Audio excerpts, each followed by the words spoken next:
Hey guys, welcome to The Writer's Journey. This is the show for authors who've got a lot to learn.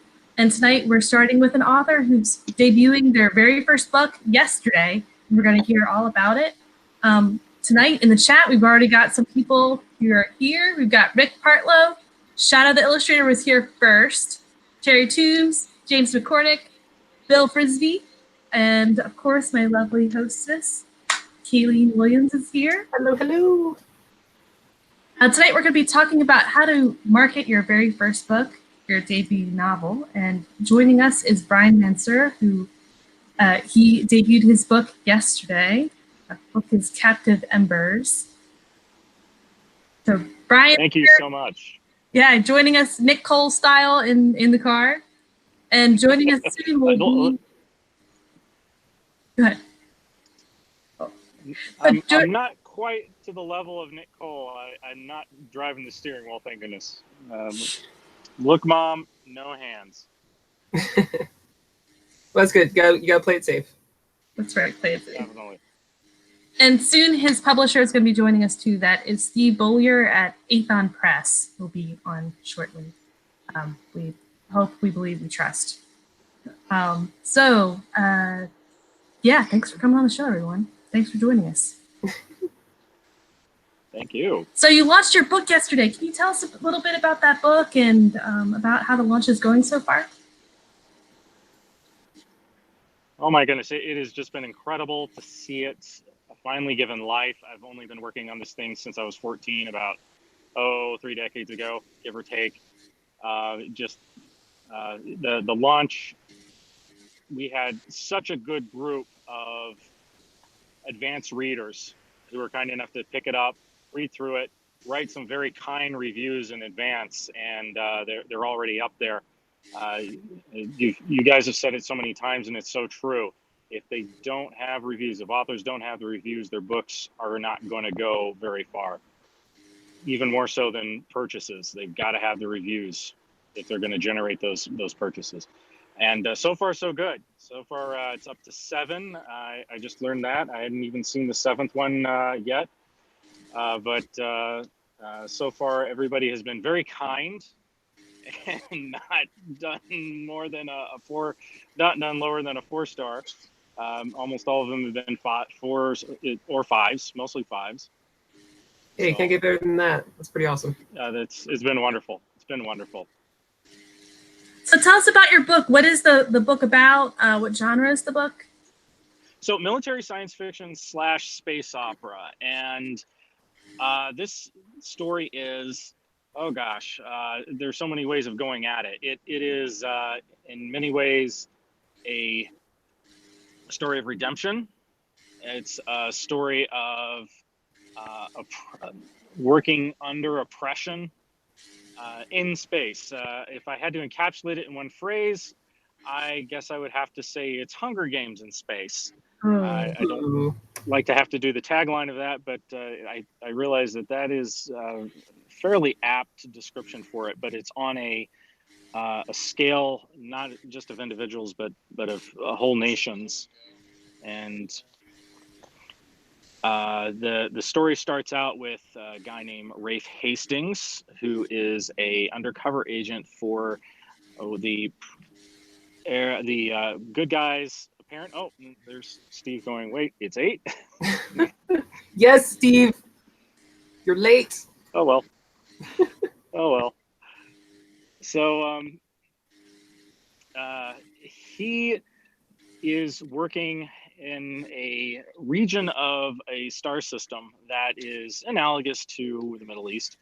And here we're dealing with weapons trafficking and a lot of smuggling going on, and governments that are not very well put together, and things are just not hunky-dory.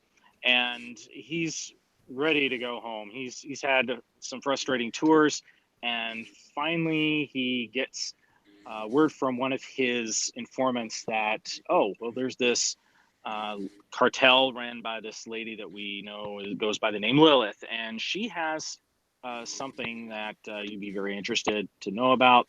And so Rafe and his informant meet up, and the informant lets him know the details of it, and it's something that Lilith categorically should not be able to get a hold of. It's one of those weapons that in the world that they live in is something that is so absurdly expensive that nobody even has it.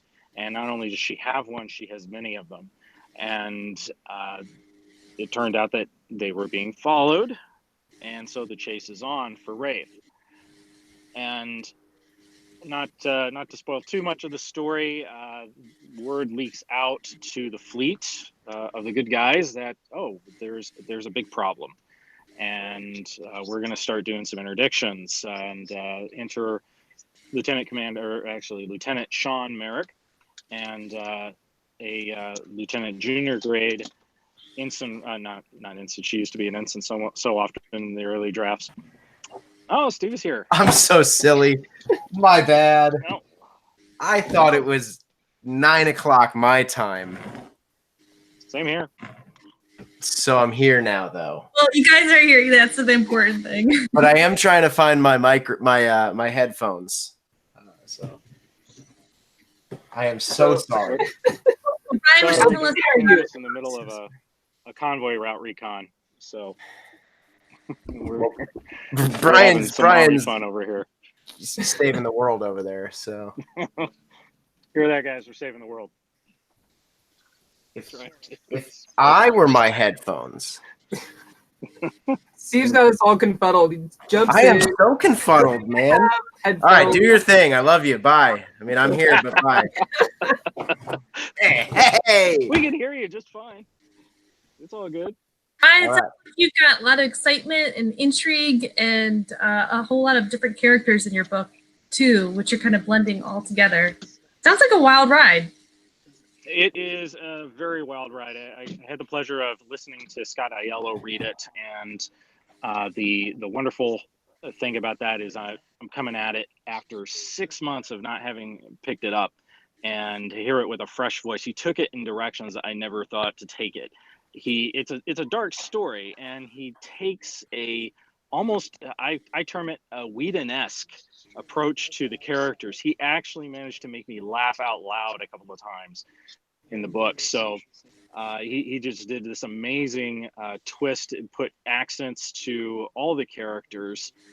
So Sean, who I'd originally envisioned was sounded like pretty much any other Midwestern American, he speaks with a British accent now, and it worked perfectly for the guy. He had just this stiff upper lip kind of air about him, and it just, his interactions with the artificial intelligences, which he just dislikes. He doesn't enjoy them at all. And then, of course, there's the third main character on the good guy's side, Sarah Riley. And she's supposed to be this very sweet and lovely young lady, very nurturing person. And, all these characters are just thrust into the very worst possible set of circumstances. They're going to see combat. They're going to see worlds burned down around their ears. And the name of the game, they find out, is that, and here's where that story of redemption is, you can't save yourself. You can't save yourself, but you may be able to save the person next to you. And so that is what this Captive Embers story is all about. You're all dying in that fire. You're all embers in that fire, and you're all going to perish. But maybe you just might be able to help one or more of you out of it. And that in a nutshell is the premise. And I can tack several others on there.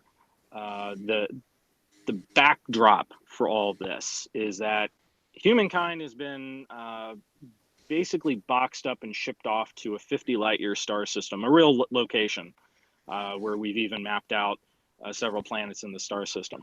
And what happened was the nerds took over, the really nasty ones that everybody picked on, and who took their super nerd skills and turned themselves into super evolved humans and built robots to do their bidding. They now run the world. Because of course, this is why you shouldn't bully anybody. That's right. And bullying's bad. It brings about the robot apocalypse. It will bring about the robot apocalypse. That is exactly what will happen. That is what the tale really is about. And there are two other characters called transhumans, a type of warden But the wardens, robotic wardens that all the humans are acquainted with, are basically policemen. That if you think back to that movie Elysium with Matt Damon in it, and the two policemen that he runs into in a line, and he gives them a little bit of lip, and immediately they just start wailing on the guy. They don't take anything. Take that perceptiveness and crank up the violence to say flaying on a stake alive, and you have something approaching what the wardens do. And if it's a grievous enough violation of the warden code, that will include your friends, your family, running quite a ways up the chain of people that you might have cared about. So it's not a good idea to mess with the wardens. And the problem is that there is a very crazy transhuman running them, but you can't just do anything with them. There is a charter that was brokered way back at the time that all the humans got shipped off. So there's only so much shenanigans he can get up to. And there is another transhuman who does care about the humans. And he's made a deal, a bet with the first one that if he wins, the bad guy has to pack up and go. If he loses, he's got to play the game with the bad one for.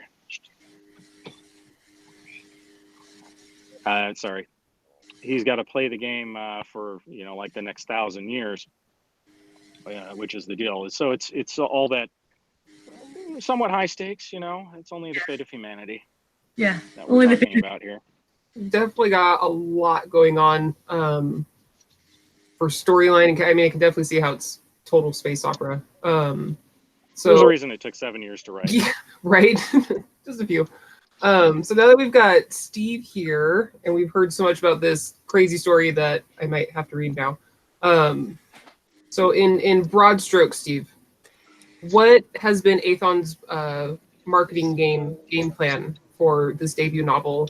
Or for a debut novel and for Brian's novel in particular?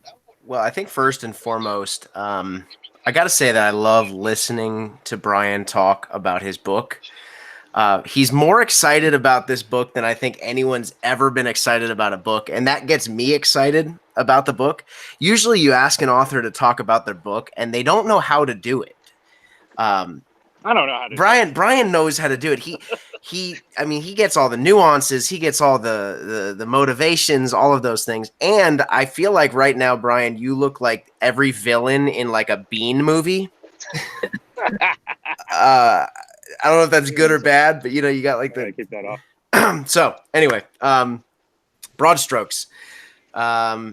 Here's the thing that I think it gets lost a lot of times in. Is that okay? In the indie world, a debut novel very rarely becomes a breakout hit. Very rarely goes nuts, bonkers, crazy, and makes a person's career instantly. The goal with a debut novel is to develop the author's brand. More than anything else, the goal is to develop Brian's brand. Now, first of all, he launched sub 1,000 on audio. He launched, I think, at about 1,061, or no, you got below 1,000 on Amazon, right? You're like $8.95 or something like that. So, oh gosh, I'd have to look. Yeah. Long story short is he had a phenomenal launch. We actually found out, and maybe I'm not supposed to divulge this information, but that's what I do. We found out that he wasn't even in the categories that we requested him to be in. Amazon screwed up. And because of that, he didn't even hit as high as he probably should have. Brian, make believe you didn't hear that at all. But we got into a thing with Amazon because they just didn't put him in the correct categories. They confirmed with us before launch that they did. Now, that's something maybe every author needs to consider if we're talking marketing. Before your book even launches, you need to be on the horn with KDP making sure that it is in 10 categories that you want it to be in. They will tell you that you could only do 3 categories. You could do 10 categories for your first 3 months. That's why there's a cliff, by the way. Everyone thinks it's this magical algorithm that happens on Amazon. It's actually just that they take you out of 7 of your 10 categories, so you stop You're hitting dropping so many 7 times markets. exposure. Yeah, exactly. So Brian didn't hit all the categories, but he still had a phenomenal launch. And then today he finally got back into those categories and started climbing again. So the goal with a debut novel, of course, every goal is going to be to blow the world up and, you know, make all the sales and all of that. But the real goal is the long-term gain. And that's what I love about Brian. The dude took 7 years to write a book. And honestly, you can tell in 2 ways that Brian took 7 years to write this book. While I was editing it, on the negative side, every single paragraph felt like he had just combed over it 1 billion times. And then on the positive, it felt like every paragraph had been combed over 1 billion times. He took so much care with this book that it reads like it. I mean, it's a brilliant book. If you're on the fence about reading it, it's brilliant. It's very good. I'm listening to it again right now. But we wanted to create a brand. Brian Mansur is going to put out 2 more books in this series, and we want this series to set him up for more series in the future, whether they're with us or not. Our goal for Aethon is to create marketable authors, whether they stay with us or not. We want them to have a career and not just make us money. All right, so for the debut author, think about your debut novel as you trying to establish your brand, who you are as an author, and figuring out who your audience is and how you can kind of target your brand to reach that audience. For Brian, maybe this question is like really easy, but how did you figure out who your audience was for this particular novel, and how like carefully and closely did you define that target audience? Well, the first thing I did was I got all the different genres all laid out, and I took a die 20 and I rolled it. Stop it. Gotcha. I got you. That's funny. You know, I originally it was very heavily space opera. I'm a big Star Trek fan. I'm a big Star Wars fan. I like Firefly. I like Babylon 5. So many very classic space opera type things, and that's what I wanted to write. And I realized it's also a military science fiction. And as we got into the developmental editing process, we realized, hey, we can tighten this story down. We can tighten some nuts and bolts. We found out that the romance story of it wasn't working quite as well as it could. That's another reason why I'm excited to read yours, Lauren, is because I'm sure I'll glean an idea or 2 out of it. And we kept the story in there, but it's subtler. It's in many ways a sweeter story, and it worked so much better now than it did before. But you know, at its core, it is a military science fiction space opera, and it's got all those sweeping epic themes to it. It's got the action. Oh my gosh, it's got the action. I forget a lot of things in 6 months. I was like, wow, I do not remember the pace of this book picking up so fast, and it was just nonstop after the first half. But the first half did a great job of setting up the characters. Again, my goodness, your question I think earlier was, you know, how do you basically set yourself up for success here? Get a good developmental editor. Rhett was phenomenal. He did a fabulous job working on it with me, going back and forth. All these sorts of things that I absolutely wouldn't believe for a second if you told me that a regular publisher would have done. He did what would have been considered above and beyond with any regular publisher based off of what I've been told about how they work.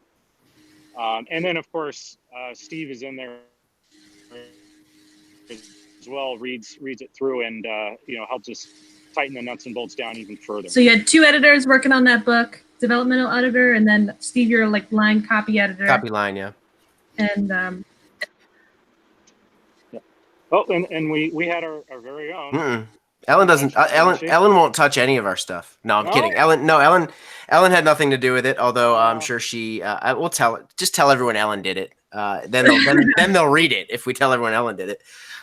No, Ellen is not currently working with us. Ellen's got enough stuff on her own. But the reality is, I want to touch on this. I can't blow Rhett's horn enough. That sounds real vulgar. I don't want to say that ever again. I can't toot his horn any more than I. That doesn't help me. I often say that Rhett is just Sing the his best. praises. Yeah, he's just the best developmental editor I've ever met in my life. He makes you feel like crap about what you've written. But when you're done doing the things that he asked you to, you're looking at it going, "Oh my God, this is the same book." So I agree with that, and Rhett and I were talking the other day about it, and I asked him, I'm like, I would love to have known what Captive Embers looked like previously, because I know you guys did a ton of work on Sean and Sarah's romance, and as I've read it now twice, 3 times, like their whole relationship dynamic is so fantastic. But Rhett tells me, and you know, Brian's heard this already. Rhett's told me it wasn't that. It was not there before. Bryan is not a romantic. No, I'm kidding. He actually is probably overly romantic. So anyway, yeah. I got my wife to say yes to my marriage proposal twice. Ooh, over the phone. Nice. 2 years apart. I chickened out the first time. All right, so writing and then months and months of editing. What came next what was your first marketing step? Did you have start an email list or put up a website, or what was next? So the wonderful thing about working with Steve and Rhett, they've got the connections. First of all, they're incredible people. You know, they're really, really, you guys know better than me.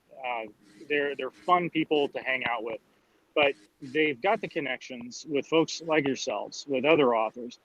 And the first step after, of course, you know, getting the manuscript prepared, finding the best cover that you can find out there. I was just floored by the cover artist Tom Edwards and the cover art that we picked out. Oh my gosh, it was back in June of last year, and it is just a beautiful piece. And I looked at it and I thought, I feel like I've seen this kind of art before. Well, yes, I have. It happens to be the same artist who's handling some of the bestseller novels out there in military science fiction. So, you know, getting a fantastic cover artist after you've got the manuscript done. Then, with those connections, then come the newsletters, you know, having other authors who are willing to take a new artist, a new author under their wing to push out this brand new baby that we've all given birth to, and to say, hey, here is something that's good. Here's something that we know has had a lot of love put into it, that we know is a quality product, and you know, here you are. I'm as you can tell, I'm very much given to tangents. There's something that Steve Jobs once talked about to the effect of, you know, there's one of the ways that people express their love for the world is to put a lot of love and time into something and to put it out there for everybody else. And that was what I did with this book. That's what Rhett and Steve also did with this book. We put a lot of love into it, put it out there so that it was something that there's something there for everybody to enjoy. There's something there for everybody to get to come away with a piece of and say, wow, I feel like I connected with those characters, and I'm quoting the review, so it's not just me. And yeah, and that they want to know what is going to happen to these people. Are they going to make it through this fight? Are they going to make it through this strain on their relationship? Are they going to make it through this particular torture session of the day? Are they going to make it through the battle? Are they going to make it through to the end of the book? And I'm not going to tell you. Of course, you have to read it. But the networking, getting that launch done properly, as Steve said, making sure that, okay, I've got all these people that I've told, hey, I'm writing a book, and I've been telling them that I've been writing a book for years now. And now I can tell you I am just bouncing in my chair because I want to send that email out to them, all the folks I haven't told in person yet. We're waiting until the 21st to give the Amazon algorithms time to train up to the military science fiction and space opera audience. Because this has been discussed as well. We know that if that's not done, then all the romance novel fans who end up buying it are going to trigger those algorithms that say, Lauren, who is a romance fan, has bought the book, and now it's presenting my book to other romance fans, and they're looking at this thing and they're going like, why is there a spaceship on my screen? What is that doing there? Yeah, Honey, did you gotta buy? be careful with those also bots. Yeah, those also bots. That's a very good term for them. But once we've gotten over this initial takeoff, we're safe to do that. We think. I'm kind of the guinea pig, so we'll find out. And then it's that second, hopefully that second boost, where the folks that I've been ready to tell are going to be able to jump in and get that book. And again, always that please leave a review. If you hate the book, of course I don't want you to put it a 1 star, but believe it or not, and you guys have said it before, sometimes 1 stars are your best friend. I will typically look at 1 stars before I look at 5 stars. Yeah. So Brian, you guys approached other authors about getting Brian's book into their newsletter that goes out in their email. Did you? And Jasper T. Scott, I got to give him a shout out. He did the editorial. I know definitely Aethon Books has a newsletter that you guys send out, and you're promoting books in it. But Brian, do you have a newsletter too? I have just today. I've been working on getting it actually put into a proper format on MailChimp. So that will have its inaugural launch on Sunday morning at 1 a.m. It's already scheduled. But I have literally only 43 names on the list presently. Yeah, and I think that's most authors out there with their debut novel. They don't have a lot of people on their list yet.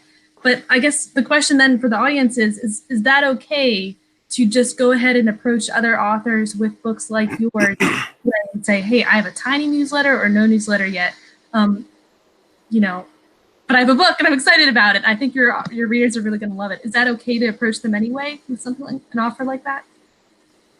Steve, you tell me. Yeah. Well, okay. So first of all, don't worry, Brian. You're not the guinea pig. We've done this a lot. you're not the guinea pig at all. We on the 20. We want to train Amazon, and it works. Authors, it works. You have to get Amazon to know who wants your book. It's not magical, man. It is all math, and they figure it all out through who's buying and all of that. So please, don't tell grandma to buy your book on launch day. It's going to ruin your launch. Nick Cole always says Facebook is your enemy when launching a book, and he's absolutely right. I mean, we haven't even told Aethon Books yet that we've published Brian's book. In other words, we have our own network with Aethon Books.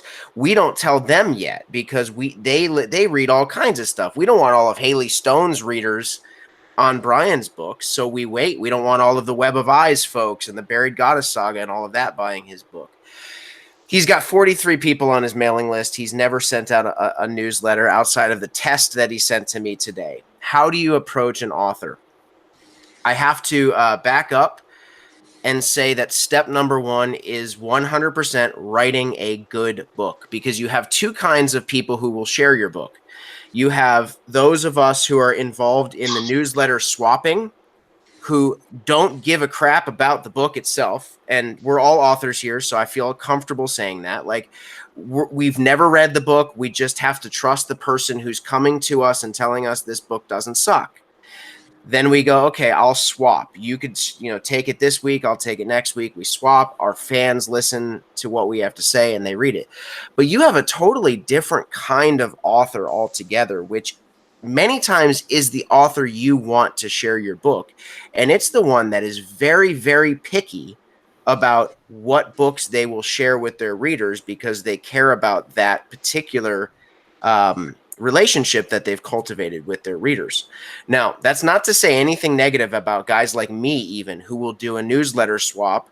I'll be honest with you. I won't do a newsletter swap with you unless I've at least read the first 10 pages of your book. I need to make sure that that first 10 pages at least doesn't look like trash. But there's a lot of guys and girls out there who they have to read the whole thing. Especially if you want an editorial blurb. And so you got somebody like Jasper T. Scott, who has a phenomenal audience that, he's a wonderful name in the industry. We've got guys like Dennis E. Taylor who have blurbed my books, and they read the book. They wanted to read the book fully so that they could properly Richard Fox. They properly tell you whether or not that book is good. So if you don't write a good book to begin with, or you rush through that process of writing, when you hand that over to somebody to read it, they might go, I can't share this with my audience. And now you've put them in a tough spot as well. I actually just had an author that I sent one of our books to. Everyone on earth would know his name. And he told me that, he wants to read it first, and he's more than happy to provide a blurb. He said, but if I don't like it, I won't tell anyone I don't like it. I just won't say a word about it. And, that's the proper way to do it. But if he likes the book, he's going to give us a blurb.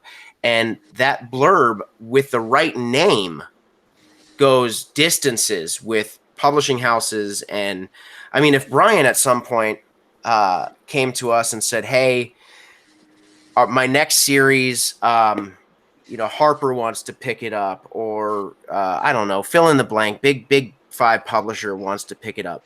The first thing I'm going to do is go, great, dude, that they can do a lot more with your book potentially than we could do. And, with our authors, I would say, hey, let's look at it together and let's make sure that it's going to be a beneficial thing for you. But my biggest goal on earth is to make Bryan, I don't know, the next John Scalzi, or whoever you want.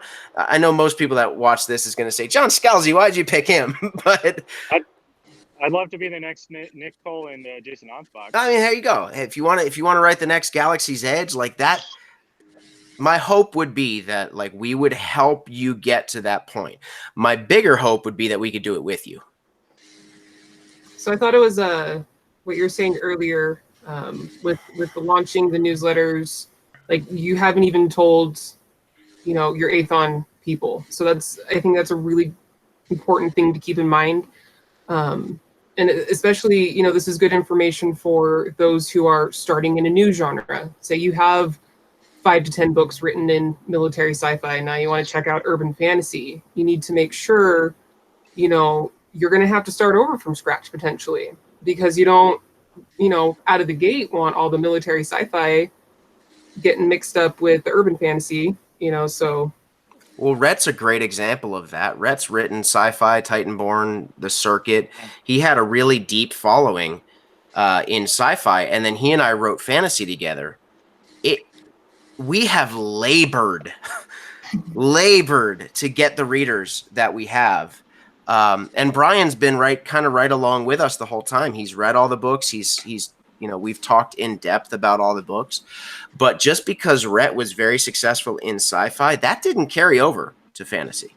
As a matter of fact, most of our reviews were I hate fantasy, but I love Rhett Bruno, so I read this book. Anyway. Well, where's my finger? Shut up. And the whole time I'm going, I'm Jamie Castle. Who am I? Arguing with yourself over Facebook. What? Yeah. So yeah, don't tell everybody. Tell the people you want to buy your book. There you go. That is a good point. And I'm going to jump into the show sponsor real quick, and then we can get back into all of these juicy and enlightening questions we have. So tonight's show sponsor is Covers for a Cure. And we have a note here that Josh had written, and I'm going to read it. I am happy to announce Keystroke Medium's third annual Cover for a Cure event on April 27th, 2019 at 2 p.m. Eastern, 1 p.m. Central. The past two events were hugely successful, bringing in over $6,000 for two different charities, and this year we hope to continue that success. Tom Edwards and Jamie Glover have generously provided several covers created specifically for this event. If you're an author in need of a cover, you will not find a better return for your money than a cover from either of these two artists. For the previous events, we've donated to Parkinson's UK and the American Diabetes Association. And this year we've chosen something that hits a bit closer to home for Scott Moon and I. Our friend and coworker, Police Detective Matt Young, was recently diagnosed with stage 4 pancreatic cancer and given 3 to 6 months to live. As you can imagine, this came as quite a shock to Matt, his wife Lori, and their 7 children. Working through a local 501c3, the Honor Adversaries Foundation, we will be donating 100% of the proceeds from the event to help Matt and his family through this extremely difficult time. If you're in the market for a cover, or 2 or 3, please consider buying one through this event. Interested bidders, please email keystroke.medium@gmail.com to register. So yes, join us. It's going to be good, and it's going towards a good cause. That is Saturday, the 27th at 1 p.m. Central. 1 p.m. Central, 2 p.m. Eastern. For those of us in my time zone, it'll be noon Mountain Time. Just get all the times in there. April this year, 2019, 27th. So it's coming up fast.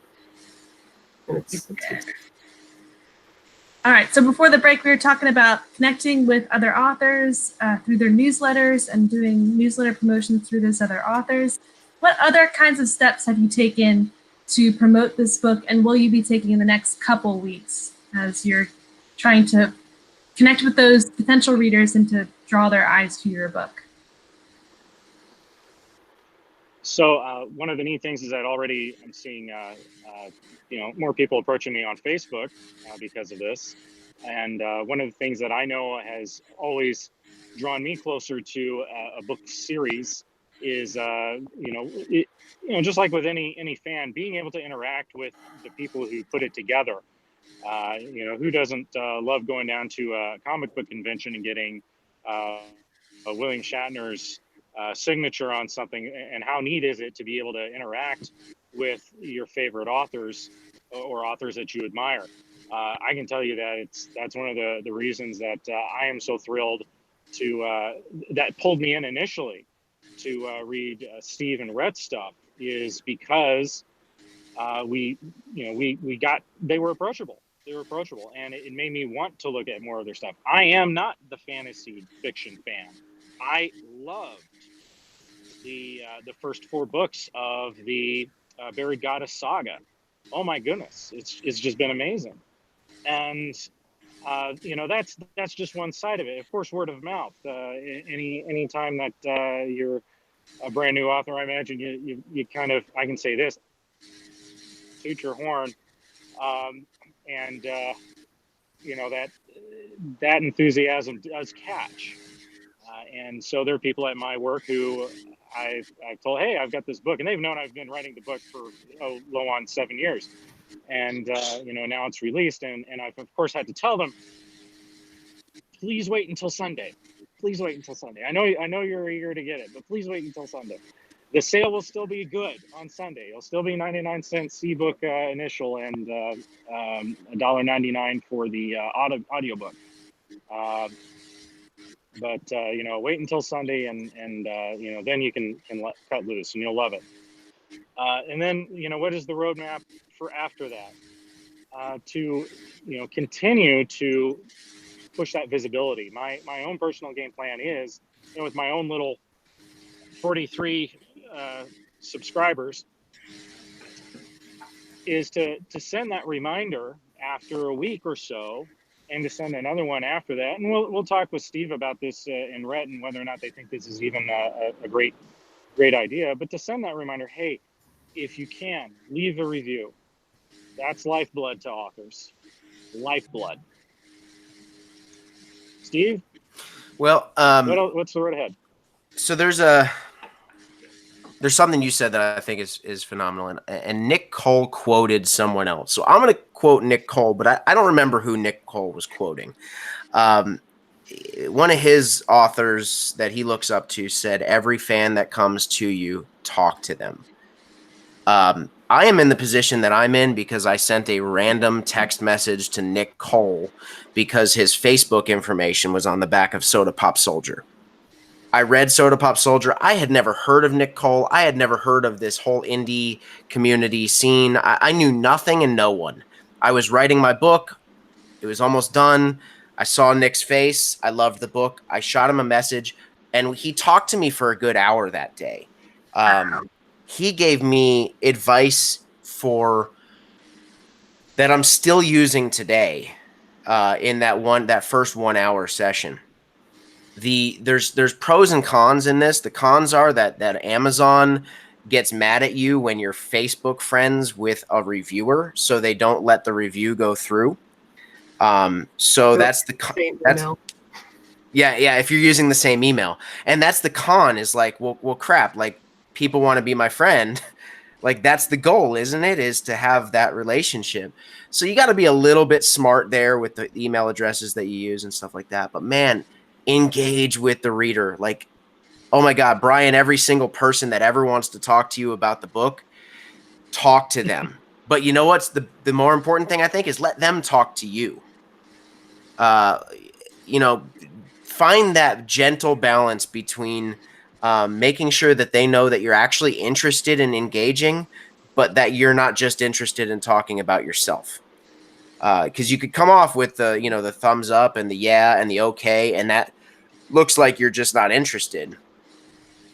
But then you could write novels to them about how great your book is, and then they're just like, well, I know I liked your book. Yeah. So yeah, man, read everything. Talk to everybody that comes to you for sure. And then for our audience who doesn't know Bryan, Bryan, I noticed that on Facebook you had a social media presence for months. It's been going back months that you were establishing yourself as an author in military science fiction and space opera kind of realm. You were sharing stuff that you think people who read that kind of book would be interested in. You were joining groups, Facebook groups for authors. You were having all of this content coming out long before your book even launched. So that platform was already established. And I saw you interacting with other authors, making those connections and interacting with possible fans. So before your book launched, you were already working on that strategy. So I think Steve hit on something really good. I probably did. You're probably right, Brian. I probably did. You probably did. You usually do. He said you got to also be excited about other people's work. And so I'll take just a few seconds. Obviously I've got a little something for Nicole and Jason Ansbach's Galaxy's Edge series. It's phenomenal. I'm just about to also dive into Richard Fox's Ember Wars. I promise I do not recall us having any connection on that name. But I've read the first chapter of that, and I'm just like, wow, I really want to read this. I've got Jasper T. Scott's Under Darkness, a post-apocalyptic novel, which the cover is just, oh my goodness, I'm looking at the thing, and the story is a cross between Independence Day, and I'm talking about the good bits of Independence Day, and maybe a Scream movie. Are you talking about Frozen Earth? No, it's not Frozen Earth. It just came out on. He launched the same day, as a matter of fact. The one on the cruise ship. It's in Hawaii. Hawaii. Yeah. Okay. And just the amount of care and attention that you see that these authors put into crafting their characters and roping you in. It's everything that I aspire to, because I enjoy these books. I want to be able to emulate that. Obviously, it's going to have my own spin on it because we're all different, and you're going to write to a certain extent what you know. Oh, Josh Gayu, his Commune series. My goodness, I could not stop listening to the first couple of books. Whipped through them within a week each, and it's Pretty sure it's because Gayu. I'm just saying he's not Gayu, Gayu. Gayu, He's yeah. Gayu. Poor guy. Can't get his name right. Gayu, yeah. Darn it.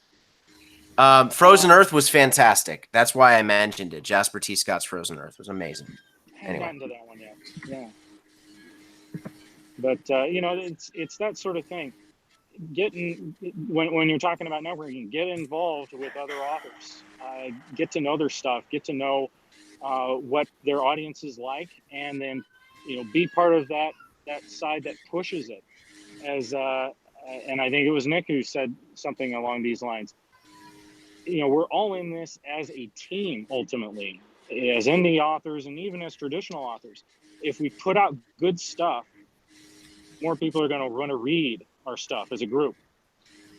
We earn that reputation as a good science fiction indie community, and it makes it a funner ride, just all around. Makes it camaraderie is a good thing. So I'm gonna, which I totally agree with, by the way, not to like totally ignore what you just said. I totally agree with it. But I'm gonna switch gears just a wee bit. Steve, since okay, I totally had a segue. Since you are kind of going with, like, as far as I'm kind of seeing it, this new way of traditional publishing, since you are going through a publishing house, but it's not like the publishing houses of yesteryear, I guess you could say.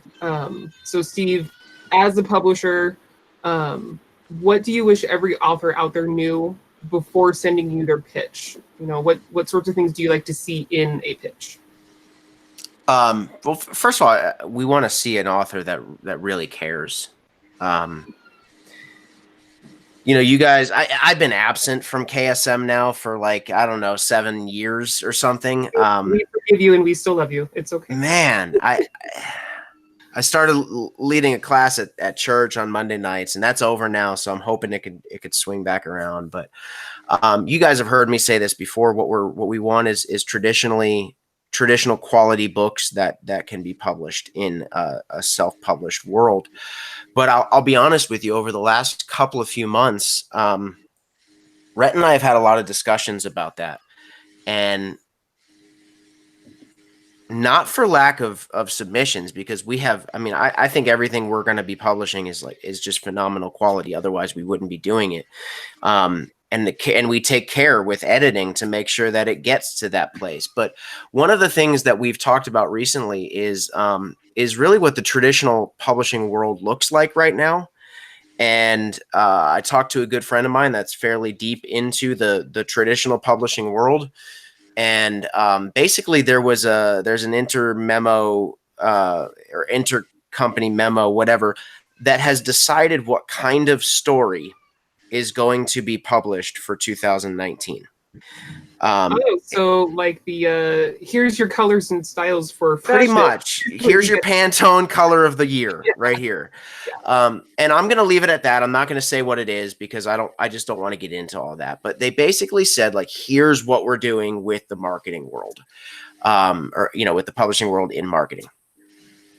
Rhett and I don't want to be a part of that. What we want to do is we want to give a voice to somebody who could write a really great book that doesn't fit that mold. I'm very tired of mold fitting going on in all worlds. Just every kind of organization out there has some mold that they're just trying to fill. And it doesn't even matter if it's what people want to read. I am convinced that nobody is actually reading most of this trad pub bullcrap. I'll just be brutally honest. I don't think that the stuff that's getting really pushed and winning all the awards, I really don't know that anyone's actually reading it. They're just winning awards. Meanwhile, you read some indie writing that is top-notch, really beautiful stories being told. that just aren't getting the screen time because they don't fit some particular mold or I hate to use the word agenda because that comes off even worse than I want it to, but like just doesn't fit the agenda. So what we really want to do with Aethon is we want to give the voice to some people that just are losing their voice to Big Five nonsense. Is that fair? Yeah, it sounds like the door is open for opportunity for other like smaller people to kind of swoop in and give the market what they're looking for, what they really want, and what they're really going to enjoy. You know, if they're not going to have the voice in these big traditional publishing houses, then the field is wide open to everyone else who wants to fill that gap. Yeah. Kind of exciting, actually. You're really looking great. for super enthusiastic. Hey, I love my story. I know it's going to be great. And like, okay, well, let's see what we can do. Well, here's the thing: is that I don't think readers really want the most groundbreaking story that could ever be told. You watch a movie, you're not watching it because it's never been told before. You're watching it because it's the kind of movie you want to watch because you like that kind of movie. You're reading a book because it's the kind of book you want to read, not because it's like this concept that's never been done before. Solomon said it in the Bible 6,000 years ago, there's nothing new under the sun, and that remains, and it's true today. So like, is Brian Mansur's book groundbreaking, never been done before? Absolutely not. I've read his book 10 times before. But he has different characters doing different things in a different world, and he's created it in such a way that's compelling and believable, and I want to know what's going to happen to the characters. He hasn't changed the world with this book, but it's a great book. So get the words, love what you're writing, and don't be too hard on yourself. I get passionate. I'm sorry. I'm No, just you're a good. passionate guy. Thank you, Steve. Yeah, man, for sure. So follow up on the follow up, Brian. Why did you end up choosing Aethon to publish this novel? I did have another publishing offer. I can tell you that I had already developed a relationship with Rhett and Steve by that point. It's funny, you know, this whole thing about having some enthusiasm for your craft. The only reason why I met Rhett was because I was at my captain's career course back in, I think it was June of 2017. And I mentioned to my roommate that I'm writing this novel. And my roommate says, you know what? I knew this guy who became an architect who writes science fiction. Oh, cool. What's his name? Yeah, Rhett C. Bruno. Oh, okay. I'll give him drop him a line, check out his stuff and see how it is. And that is where it began. And even at that early stage, Rhett and Steve were already working on Aethon, and Rhett floated the question, you know, would you consider working with an indie publisher? And me being completely new to the whole scheme, you know, I was still in the process of writing the book. And, you know, I said, well, I'm going to try the traditional route first, you know, but, you know, obviously I really appreciate the offer to consider that. It wasn't an actual offer at the time. He was just, you know, curious what I thought. So, you know, just to be honest, because I didn't know. I didn't know what quality there was in a small publisher versus another. What kept ringing in the back of my head was something that Isaac Asimov said. His ground-shattering Foundation series began with a tiny press called Gnome Press. It was a small publisher, and look where that brought him.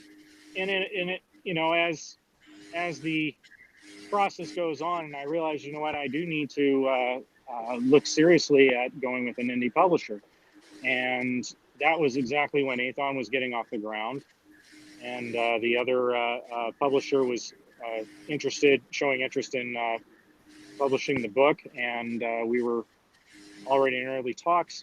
And you know, that was where I got to Rhett and Steve and said, you know what, I am getting this interest. I got to be honest, I'd be more comfortable going with you guys if you're willing to take me on. because I developed that relationship by that point. And I forget completely now what the original question was. How'd you end up with Aethon Books? Yeah, you chose them because you chatted with them. They're human beings that you got to know. They're not just this like mysterious big head in the sky. That's like, I have all the answers for you, but you must go through the pylon of trials and tribulations first. It's like, Yeah. you got to talk with them, get to know them. They got to know you. They got to know your writing, and definitely makes for a more comfortable situation. It got to the point where I've had the privilege, I consider it a privilege, to have been able to work a little bit with their manuscripts. I've been able to see earlier versions of it, and to even have a small amount of influence on how the story works out. That has been a tremendous show of confidence and a tremendous show of trust that that's been accepted. I've actually had the honor of being able to touch just a little bit of Rhett's Nebula Award nominee, but that's going back before this. That shows that you've got to show that interest. You got, like, hey, I see that this is in the draft. Here's the feedback I've got for it. Authors appreciate it. It's hard to have too many beta readers. I know that somebody's got to have that problem. I know I don't, but it will take you to places that, again, goes back to what Steve said. Listen to what they have to say. Read what that author has to read, has to provide to you, and be honest about your feedback. Haven't I been honest, Steve? More than anyone could ever want. No, Gosh. I mean, And Brian's. be careful with it. I have a cautionary tale to share that I'm not going to actually share because I don't want to embarrass myself too much. But I if he's watching, No, you have know, to share it. and maybe the story's gotten around, I don't know.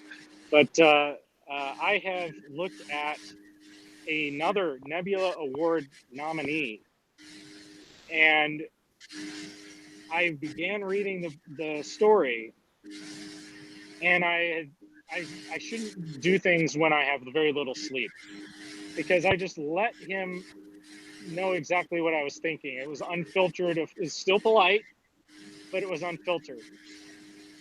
And come to find out, this guy is a Nebula nominee and has been doing this for years. And everything that I saw wrong with it was exactly intentional.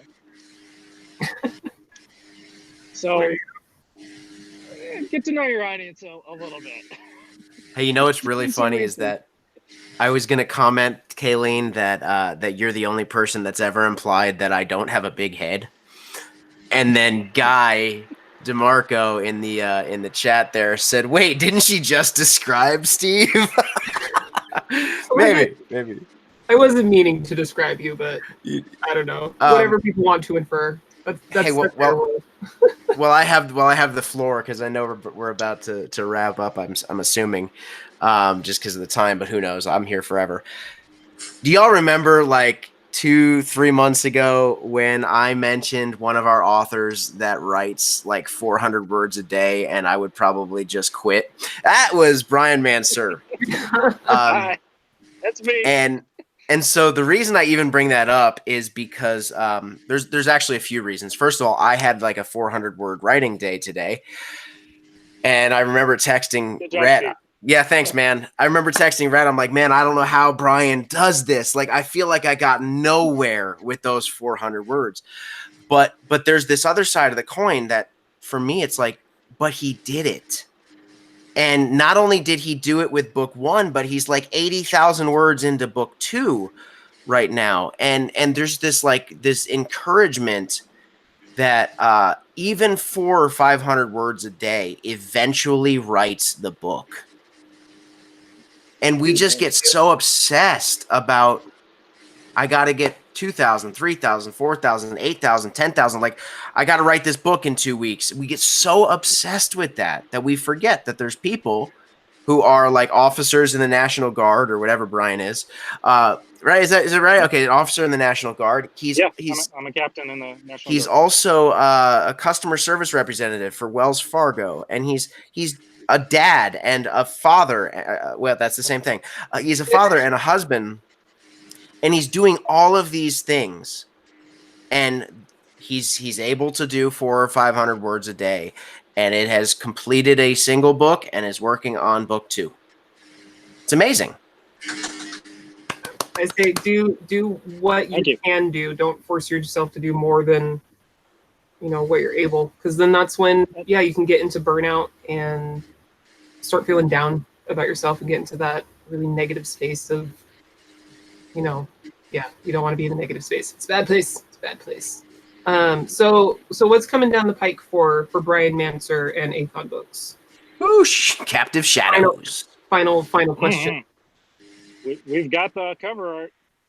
I mean, we're still we're right mid-launch on book 1 right now, and we're only, what is it now, the 3rd day. Jesus will be rising. Actually, that'll be Sunday, but still, we're right there, man. This is launch week. We're not giving up. 2-3 days into it. I don't mean it to sound like that, but you don't just stop.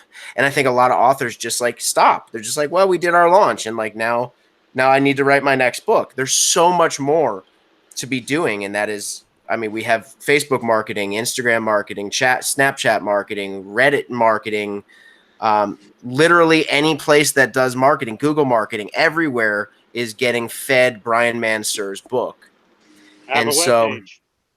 Right, and he's front and center on the Aethon Books webpage, which gets a ton of traffic at this point. And so we just constantly get Brian's book out in front of everybody, and we keep that going until book 2 comes out. And when book 2 comes out, we still keep that going, because there's never a time where you just stop marketing a book because of, I don't know, if it starts being unsuccessful marketing, then you change your marketing platform and you change your marketing plan. But you never just go, well, that's an old book. No, there's always money to be made.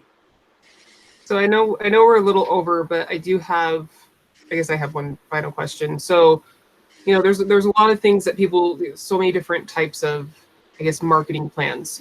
Some people will do get that ebook out, wait a couple weeks, then they'll get the paperback out once they get, errors and stuff that come in through the ebook, so they can get the paperback as perfect. And, maybe they'll wait 6 months and then put out an audio.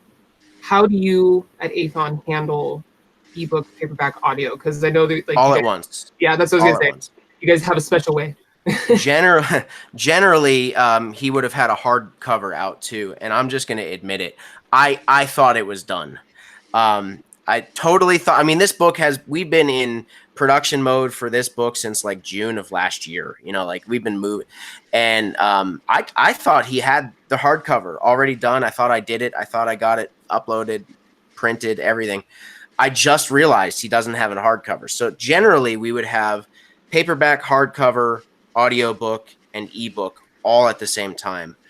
What that's done is I shared these stats on KSM at one point with our audiobooks. Oh wait, I didn't share it on KSM. I shared it with Josh on the phone. So I'm not sure I'm going to get these percentages right, because it was a while ago. But we found out that somewhere around 40%, I think it was, of all of our audiobook sales have been Whisper Sync. All. 40% of all. We're talking thousands and thousands and thousands of audiobooks over the course of the last 6 months to a year. 40% of those were Whisper Sync. What that means is that people who are buying your ebook are also clicking that little button that says add this for $1.99. Add this for $7.49, whatever it is. So to have your book come out simultaneously with the ebook, your ebook and audiobook at the same time, does a whole lot more, I think, than a lot of people give credit to. I know that doesn't help everybody who's not getting audiobook deals and all of that stuff, but hey, send your manuscripts to Aethon. Right? Yeah, if you have a manuscript laying around, That's fantasy or science fiction. There you go, yeah. And you too could be the next Haley Stone, whose book was absolutely fabulous, by the way. It was a great book. Aethon's first book. Yeah, it was a great book. But yeah, Steve and Rhett, they're amazing. Yeah, if you do have fantasy, sci-fi, all of those subgenre, class genres, the things that I'm still trying to make sense in my brain mass, because my brain mass does not like the genres, apparently. Yeah, they're great. And Brian here, I am now like really interested in your book because you gave one little description of it in the beginning. I was like, oh yeah, that sounds interesting. And then you're like, wait, no. So there's this other thing. I'm like, wait, what? And then there was a third one. I'm like, okay. And this is one book. All right, no, this might need to be read. I'm gonna plug Brian one more time. Can I plug Brian one more time before we go? Thanks. This is really the wrong crowd for me to admit this in front of, but I'm not really a military sci-fi fan. What? Yeah, right. I mean, honestly, I'm not at all. Like, I read them, and I could 100% tell you if it's a good military sci-fi versus a not good. But I don't care. I don't give a crap what kind of missile you're using, or like whether or not it's a gun. It's a Reaper. I don't care. Yeah, I don't care if it's a gun or a rifle. I don't give a crap. Like, whatever. But here's the thing. I have thoroughly enjoyed Brian Mansur's book because there's not just a bunch of military stuff. There is the romance. There are the character interactions. Josh Hayes just popped on. He said he's not. Why? Because I just finished editing Edge of Valor, which is Josh Hayes' military sci-fi book. I'm going to tell you this. I loved his too. I don't say clip James McCormick. I do not. I'm an editor. I know that much. But like, come on, man. I said it. I said it, bro. Nobody that's seeing the chat knows what I'm talking about. So James McCormick is throwing Steve some shit for the but in the end, like, if you can give me some character and some like real development of the story, man, I will love it all day long. And Brian's hits all of those. The fires on all cylinders, as we like to say. So does Josh's. So does Rick Partlow's. Fine. There you go, guys. Who are there? There you go, folks. Before you get all chatty. Again, everybody's been so supportive. Everybody's been making sure that Josh Hayes is Bill Frisbee, all these folks, Rick Parklow, all these folks have been helping each other out, and it's amazing. It's amazing to see. That's what wins. Is working together. Let's work together. Yeah. Okay, with that, thank you so much, Brian and Steve, even though you were late, for coming on the show and hanging out with us. Can you let our viewers know, and our viewers and listeners know, where they can find you and your work real quick before we sign off? Yeah, Aethon's the easiest to find it. Aethonbooks.com. Yeah, but you got WordPress.com. WordPress.BrianMansur.com. It's BrianMansur.wordpress. Whichever way. In my case, yeah. I mean, so definitely go into Google and click the WordPress that comes up. Yeah, because go there and get on his mailing list. For sure. Support his mailing list. Let's give him more than 43. Come on. Just more than 43. 44 at least by the end of the show. I don't really know. Aethonbooks.com. Either way. I made him laugh. All right, to everyone in the live chat, thanks for hanging out with us. Let us know what you thought about the show in the comments, and show your support with a thumbs up. Hit that subscribe button and the bell. Apparently, we have just learned we need to hit the subscribe button and the bell to create awesomeness. So you always know when we've got more shows going on. For Lauren Moore, I'm Kayleen Williams. Thank you for joining us on your writer's journey. We'll see you next time to talk about some reading, writing, and everything in between. Right here. Everything. Everything.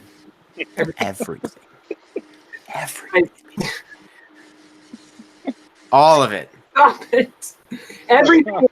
Everything. All the betweens in everything. Right here on the writer's journey on Keystroke Medium.